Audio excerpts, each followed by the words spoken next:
شروع اللہ کے نام سے جو بڑا مہربان نہایت رحم کرنے والا ہے۔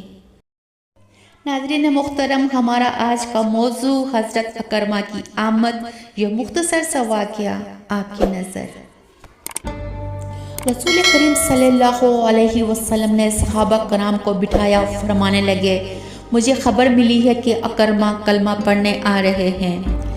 نبی کریم صلی اللہ علیہ وسلم نے کہا، میری بات سنو۔ صحابہ کرام کہنے لگے، نبی کریم صلی اللہ علیہ وسلم حکم تو کریں۔ رسول کریم صلی اللہ علیہ وسلم نے فرمایا، کوئی بھی اکرمہ کے سامنے اس کے باپ کو گالی نہ دے، کوئی اس کے باپ کو اس کے سامنے برا کہہ کر نہ پکارے۔ ابو جہل جو کہ پکا کافر تھا، جس کے بارے میں نبی کریم صلی اللہ علیہ وسلم نے فرمایا تھا، میری امت کا فرعون ابو جہل ہے، جس نے اسلام کو مٹانے کے لیے ایڑی چوٹی کا زور لگایا۔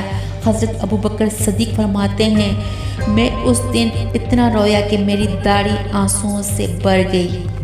نبی کریم صلی اللہ علیہ وآلہ وسلم فرمانے لگے، اس کے بیٹے کو تکلیف ہوگی، کوئی اس کے باپ کا کفر نہ گنوائے، کوئی اس کی زیادتی کا ذکر نہ کرے، کوئی اس کے باپ کے بارے میں کوئی آیت نہ پڑھے، کوئی میرا قول نہ دہرائے۔ حضرت ابو بکر صدیق فرماتے ہیں، میں رونے لگا تو مجھ سے حضرت ابو دردہ کہنے لگے، آپ کیوں رو رہے ہیں؟ تو میں نے کہا، میں رو رہا ہوں محبوب کی رحمت العالمین پر، کہ محبوب کے کس کے استقبال کی تیاری کر رہے ہیں، جس نے ساری زندگی آپ صلی اللہ علیہ وآلہ وسلم کو تکلیف دی اور آپ ان کے لیے اتنے رحم دل ہیں۔ ناظرین اکرام، یہ واقعہ ہم سب کے لیے مشعل راہ ہے۔ اللہ سبحانہ تعالیٰ ہم سب کو نبی کریم صلی اللہ علیہ وآلہ وسلم کی تعلیم پر چلنے کی توفیق عطا فرمائے۔ جزاک اللہ خیر۔ فاتح۔